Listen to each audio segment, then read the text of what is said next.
So, dito nga po mga kalingap mga ka-EDSI, Beyonce, pakitang tao lang daw dahil may tulong sa kanya. So, yan po yung ating pag-uusapan po mamaya mga kalingap mga ka-EDSI. Pero bago po natin ipagpatuloy ang video ito sa mga bago pa lang po sa ating munting channel, huwag po natin kalimutang suportahan ang ama ng Kalingap Kuya Val Santos Matubang at Kalingap Rab. At paunawa, panoorin po muna ang full video bago mag-comment para malaman ang nilalaman nito. So, dito nga po mga kalingap mga ka-EDSI, isang basher nga po ay dalawa nga po pala no.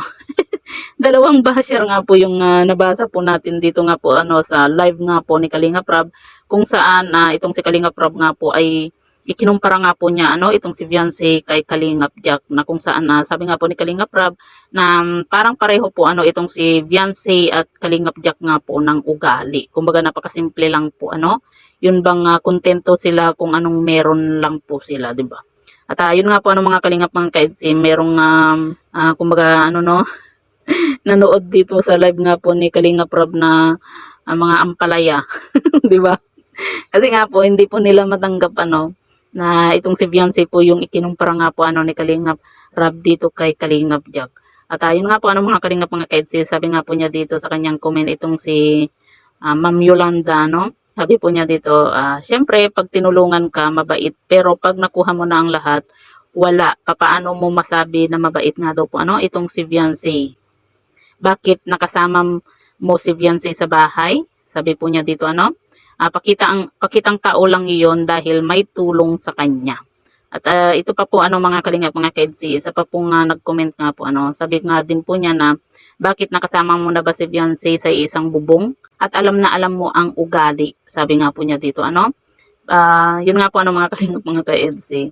Siyempre nasabi po yun ni Kalingap Rab nga po na parang pareho po itong si Beyonce at Kalingap Jack ng ugali dahil nga po sa matagal na rin po nilang nakakasama itong si Beyonce. Biruin mo naman po 'di ba, isang taon or isang taong mahigit. 'Di ba? Hindi pa ba nila makikita yung ugali po ng bawat isa?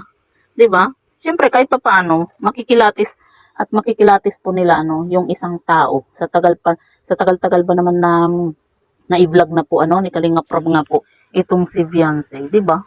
Siyempre, sasabihin yun ni Kalinga Prab dahil nakikita po nila yung totoong ugali po ni Beyonce. Kasi 'di ba, kung talagang hindi po mabait itong si Beyonce, lalabas po yung totoong ugali po niya. Kasi ang isang tao po mga kalingap mga kaedsi, kapag hindi po yan, kumbaga kapag nagtatago po ng totoong ugali, hindi maiiwasan na lalabas po yung totoong ugali sa isang taon ba naman na naiba-vlog po nila itong si Beyonce nga po, 'di ba? Kaya nga 'di ba, botong-boto rin po sila dito kay Beyonce nga po para kay Kalingap Edu.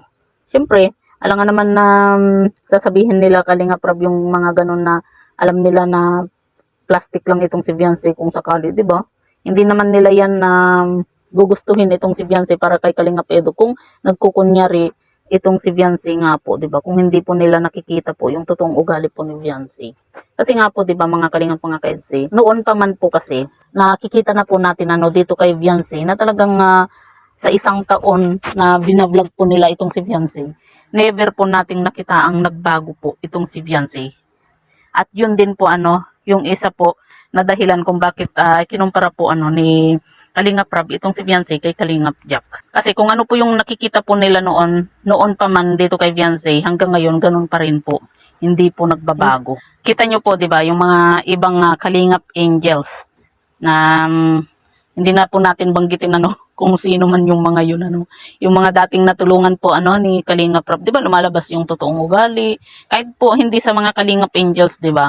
Yung mga dating natulungan po ni Kalingap Rab, 'di ba?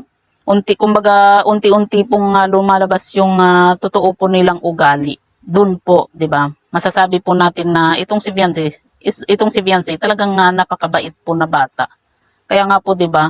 Si Beyonce po yung ikinumpara po ni Kalingap Rab dito kay Kalingap Jack kasi halos pareho po sila na makikita po natin na napakasimple lang, mabait. Kumbaga halos lahat po ng mga ibang Kalingap Angels din po, 'di ba? Kumbaga sa mga matatagal na po na Kalingap Angels, makikita rin naman po natin na mabait, simple, pero syempre 'di ba? Si Kalingap Rab na rin po mismo yung nagsabi at nagkumpara nga po na itong si Kalingap Jack at Beyonce ay talagang halos pareho po sila ng ugali nga po. Yung bang kontento na po sila kung ano po yung meron sila, yung hindi na po sila yung parang naghahangad ng kumbaga mas higit pa kumbaga si Beyonce at Kalingap Jack nga po. Yun bang kahit sikat na po sila, hindi na po nila kailangan na yung attention na kailangan nandyan sa kanila palagi yung attention, yung mga ganyan, 'di ba? Kasi kontento na po sila, 'di ba? Kung anong meron po sila. Ganon po yung nakikita po ni Kalingap Rab nga po dito kay Beyonce. Kasi kaya sa mga sa mga ampalaya po diyan na nagko-comment nga po na itong si Beyonce nga daw po ay pakitang tao lang. Nako, sino ba yung gusto nyo na ikumpara ni Kalingap Rab dito kay Kalingap Jack, 'di ba? Mga ampalaya lang 2025 na pero marami pa rin pong ampalaya nga po At saka itong yung mga Kalingap Angels, magkakaibigan naman po yan kaya hindi na po natin kailangan na pagkumparahin, 'di ba? Kasi kung sa mga ganda, pare-pareho naman po silang mga magaganda. Kumbaga may kanya-kanya po silang ganda, 'di ba? May kanya-kanya silang talino, may kanya-kanya silang katangian ba. Kaya sana maging masaya na lang po tayo kung ano po yung mga napapanood po natin at kung ayaw man po natin sa isang tao, di wag na lang po nating panoorin mag-skip na lang po tayo. Hindi yung magbibitaw pa po tayo ng hindi magandang salita, 'di ba? So, yan po mga kalingap mga kedsi. Ano po yung masasabi nga po ninyo patungkol po dito? I-comment nyo lang po sa ibaba at babasahin po natin isa-isa.